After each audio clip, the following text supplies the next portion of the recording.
தமிழக முதலமைச்சர் மு.க.ஸ்டாலினை கேரள மாநில பத்தினதிட்டாவில் நடைபெறவுள்ள ஐயப்ப சங்கம் மாநாட்டிற்கு அழைத்தமைக்காக கேரள மாநில பிஜேபி தலைவர் முரளிதரன் கடும் எதிர்ப்பு தெரிவித்துள்ளார். இந்து மதம் குறித்து திமுக நிர்வாகி விமர்சனம் செய்தபோது மௌனம் சாதித்த முதலமைச்சர் ஸ்டாலினை இந்த மாநாட்டிற்கு அழைப்பது இந்துக்களின் நம்பிக்கையை புண்படுத்தும் செயல் என அவர் கூறியுள்ளார். அதேபோல் ஐயப்ப பக்தர்கள் மீது காவல்துறை ஏவி நடவடிக்கை எடுத்தவர் பினராயி விஜயன் என்றும் அவர் குற்றம் சாட்டியுள்ளார்.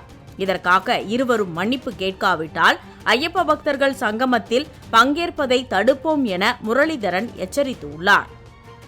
இதே கருத்தை தமிழக பிஜேபி முன்னாள் தலைவரான தமிழிசை சவுந்தரராஜனும் தெரிவித்துள்ளார். ஸ்டாலின் இங்க நாம இந்து நிகழ்வுகளுக்கு எதுலுக்குமே வந்தது கிடையாது. கோயில் கும்பாபிஷேகத்துக்கு போனது கிடையாது. தமிழ்நாட்டுல 35,000 கோயிலுக்கு மேல இருக்கு, ஒரு கோயிலுக்கும் போனது கிடையாது.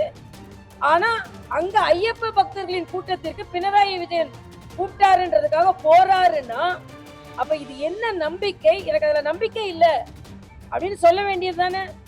ஆனா உங்களுக்கு ஓட்டுன்னு வரும்பொழுது ஸ்டாலின் அவரோட மகன் சனாதனத்தை ஒழிப்பேன் அப்படின்னு இந்து தர்மத்திற்கு எதிராக பேசினாரு. அதையும் அவர் கண்டிக்கல. தொடர்ந்து இந்து தர்மத்திற்கு எதிராக யார் யாரெல்லாம் பேசிருக்காங்களோ கண்டிக்கல. ஆனா எப்படி எந்த தார்மீக உரிமையில் அவர் ஐயப்ப மாநாடுக்கு போவாருன்னு நான் கேட்கிறேன்.